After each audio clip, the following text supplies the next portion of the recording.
दोस्तों, अक्सर हमारे दिमाग में एक बात जरूर खटकती है कि हम अमीर क्यों नहीं बन पाते हैं।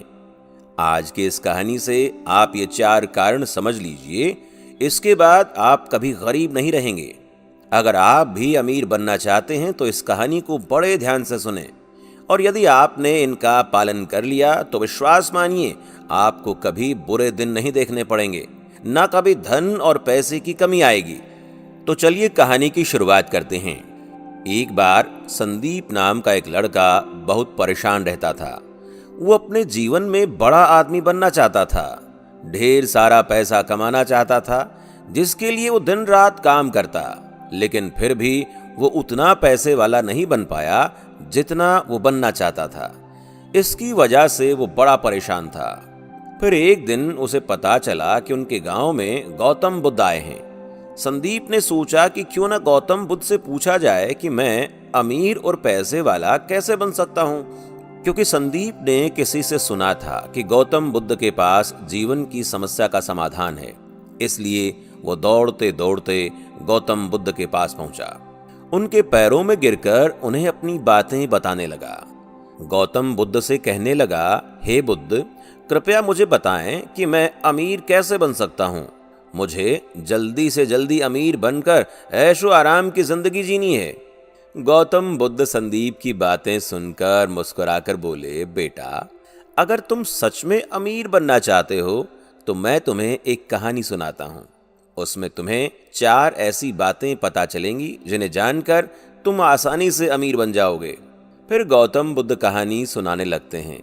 वो संदीप से कहते हैं, एक गांव में एक बड़ा ही चतुर नाई रहा करता था और एक पंडित जी से उसकी मित्रता थी। दोनों पूरा दिन साथ साथ रहा करते थे। यजमानों के घरों से ही उनकी जीविका चलती थी। एक बार ऐसा समय आया कि काफी दिन बीत गए, पर किसी यजमान ने उन्हें नहीं बुलाया। अब तो उनके आगे रोजी रोटी का संकट खड़ा हो गया। परिवार को कैसे पालें, ये समस्या बनी हुई थी। फिर एक दिन नाई ने पंडित जी से कहा कि अपना धंधा तो चल नहीं रहा, क्यों ना प्रदेश चलें। प्रदेश में ही कोई छोटा मोटा काम करके धन कमाएंगे। उसके बाद वो दोनों थोड़े बहुत पैसे जो पहले से जमा करके रखे थे, उनको लेकर वो दोनों प्रदेश को जाने लगे। इसके साथ साथ नाई ने अपने औजारों की पेटी रख ली और एक मोटी सी रस्सी, एक दही से भरी हुई मटकी और एक ढोलक और साथ में कुछ सिक्के लेकर चलने लगा। पंडित जी ने पूछा, नाई भाई, आप इतनी सारी चीजों को साथ लेकर क्यों व्यर्थ में भार बढ़ा रहे हैं? दही तो चलो खाने के काम आ जाएगा, परंतु इस रस्सी और ढोलक का क्या करोगे? ये तो व्यर्थ में थकाएंगी, इन्हें यहीं छोड़ दो। नाई कहने लगा, महाराज, चीज कोई भी व्यर्थ नहीं होती, बस उसको सही समय पर इस्तेमाल करना आना चाहिए। कई बार हम लोग कुछ चीजों को व्यर्थ समझकर फेंक देते हैं या उनका सही समय पर इस्तेमाल नहीं कर पाते, इसलिए वो हमें व्यर्थ लगती हैं। पंडित जी ने सोचा, चलो ठीक ही है, जब भी मनोरंजन करने की इच्छा होगी तो ढोलक बजाकर गा लिया करेंगे। इस प्रकार नाई और पंडित शहर के लिए जाने लगे। चलते चलते रास्ते में उन्हें एक सूअर का बच्चा दिखाई दिया। नाई ने उस सूअर के बच्चे को भी पकड़कर अपने थैले में रख लिया। पंडित जी को फिर ऐतराज हुआ। वो कहने लगे, अरे नाई मित्र, अब इस सूअर के बच्चे का क्या करोगे? खुद के खाने का तो इंतजाम नहीं, इसे कहां से खिलाएंगे?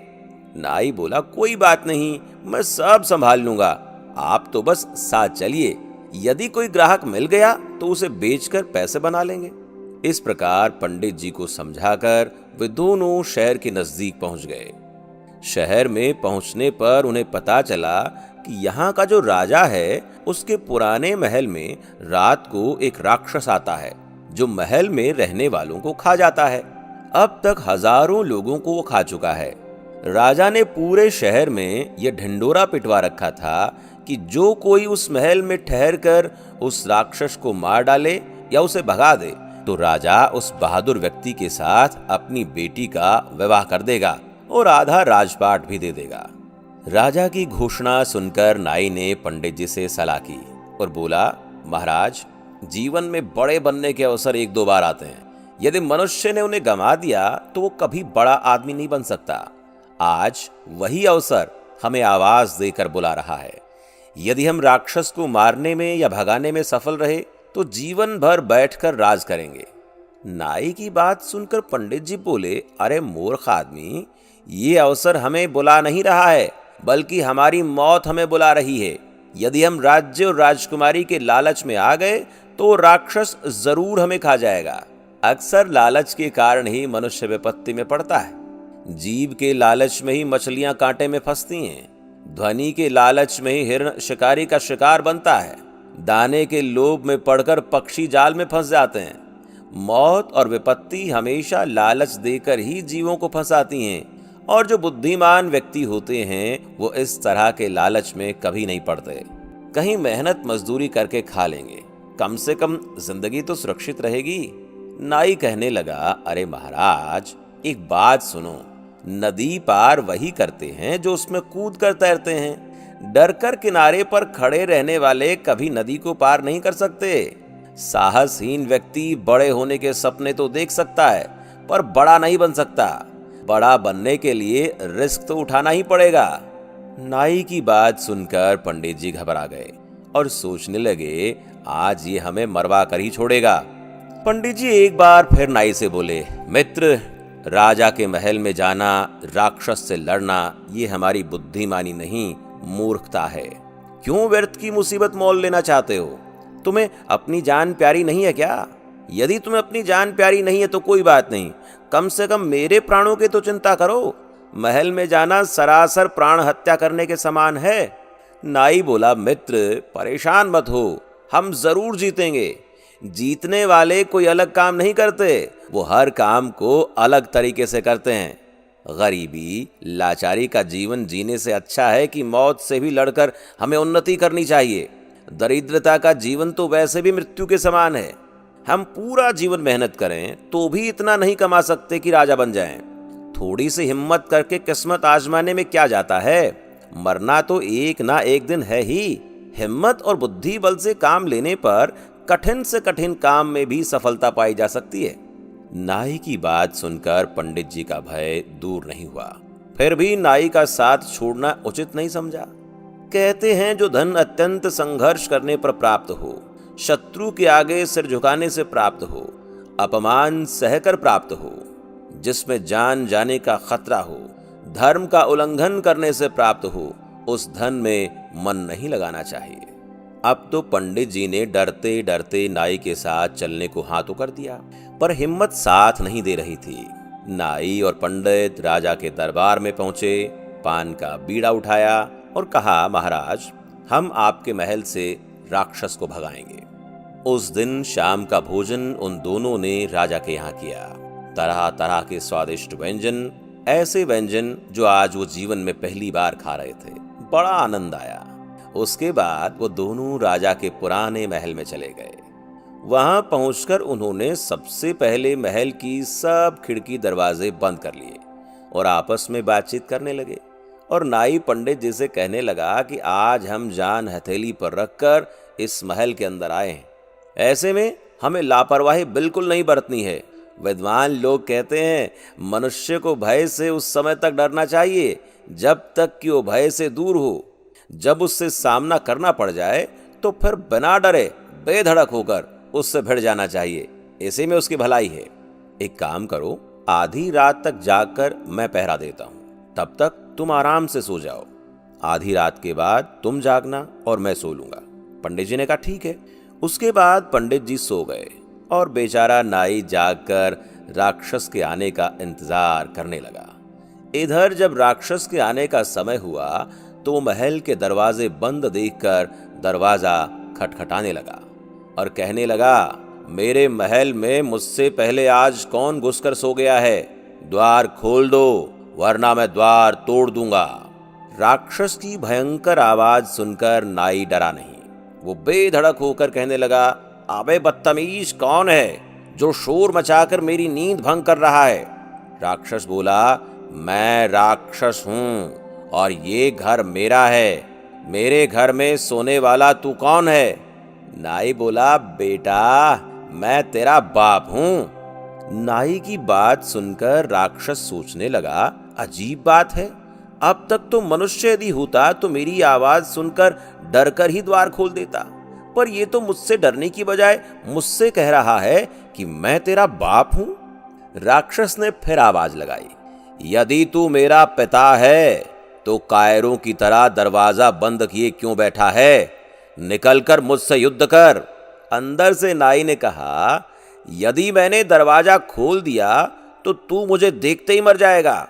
मेरा सामना करने की तुझ में हिम्मत नहीं है, इसलिए तेरी भलाई के लिए ही मैंने दरवाजा बंद किया है। राक्षस ने सोचा, जरूर कोई मुझसे भी ताकतवर है, तभी तो बिना डरे मेरी बात का जवाब दे रहा है। कहीं ये वाकई मेरा बाप तो नहीं? फिर सोचा, अगर ये मेरा बाप होगा तो आकार में भी मुझसे बड़ा होगा और बल में भी। राक्षस बोला, ठीक है, यदि तू मेरा पिता है तो अपना बल दिखा और मेरा भी देख, कुछ अपनी पहचान बता और मेरी भी पहचान देख।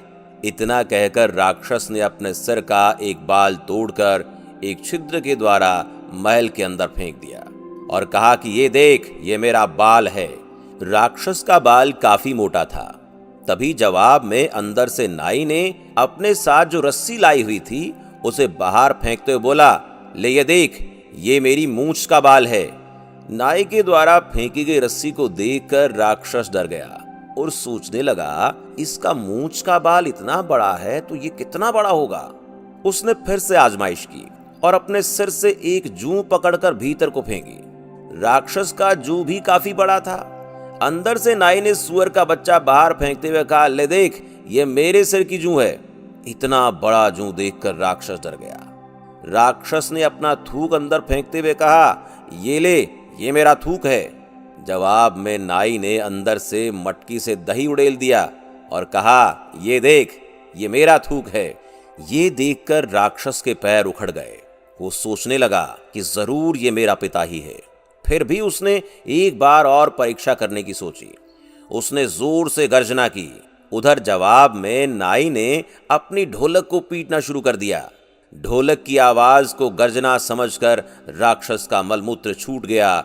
वो समझ चुका था कि अंदर कोई मुझसे भी बड़ा राक्षस है। नाई ने कहा, अबे पागल, पूरी रात परीक्षा ही करता रहेगा या आमना सामना भी करेगा? ले, मैं दरवाजा खोलता हूं, तू मेरा दर्शन भी कर ले। इतना कहकर नाई दरवाजे के ऊपर छुपकर बैठ गया और पंडित जी से दरवाजा खोलने के लिए कहा। डरते डरते पंडित जी ने दरवाजा खोल दिया। राक्षस भी डरता हुआ धीरे धीरे जैसे ही अंदर बढ़ा तो नाई ने अपने उस तरह से राक्षस की नाक काट ली। वो राक्षस नाक पकड़कर रोता हुआ चिल्लाता हुआ वहां से भाग खड़ा हुआ और बोला, अब मैं यहां कभी नहीं आऊंगा, ये महल तुम ही रख लो। नाई बोला, खबरदार, आना भी मत, अगर आया तो अगली बार तुझे जीवित नहीं छोड़ूंगा। इस तरह सदा सदा के लिए वो राक्षस राजमहल को छोड़कर चला गया। शर्त के अनुसार नाई आधे राज्य का मालिक बन गया और राजा की बेटी से उसका विवाह हो गया। उसने अपने मित्र पंडित को अपना मंत्री बना लिया। उसके राजा के रूप में नाई अपने मंत्री पंडित से कहता है, हे मित्र, मनुष्य इन 4 बातों को सदैव याद रखे तो वो कभी गरीब नहीं रहेगा। पहली बात, अवसर को पहचानना चाहिए और उसे पकड़ने का प्रयास करना चाहिए, और जो आपके पास है उसे व्यर्थ की चीज ना समझकर उसे सही समय पर इस्तेमाल में लेना चाहिए। दूसरी बात, हिम्मत के साथ बुद्धि बल से काम लेना चाहिए। बिना बुद्धि बल की सहायता से शूरवीर भी हार जाते हैं।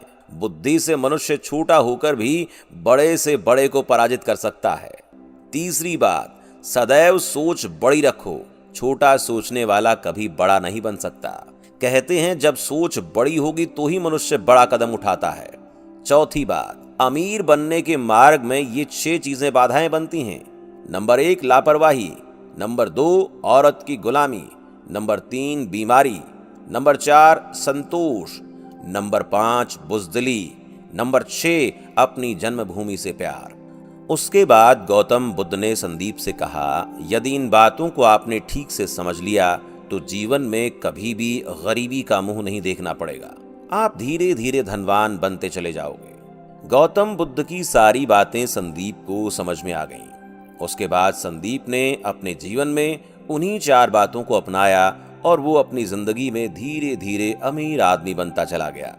तो दोस्तों, अगर आप भी अपनी जिंदगी में अमीर बनना चाहते हैं तो बस इन 4 बातों की गांठ बांध लीजिए, उसके बाद आपको अमीर होने से कोई नहीं रोक सकता। तो दोस्तों, कैसे लगी आपको हमारी कहानी कमेंट सेक्शन में जरूर बताना, और हाँ, वीडियो को लाइक करके अपने दोस्तों परिवारजनों के साथ शेयर जरूर करें। और ऐसी कहानियां रोजाना सुनने के लिए हमारे चैनल द बुद्धा शो को सब्सक्राइब करके बेल नोटिफिकेशन ऑन करके ऑल पर सेट कर लें, ताकि आप तक हमारी हर नई कहानी बिना किसी रुकावट के पहुंचती रहे। धन्यवाद, प्रणाम, आभार।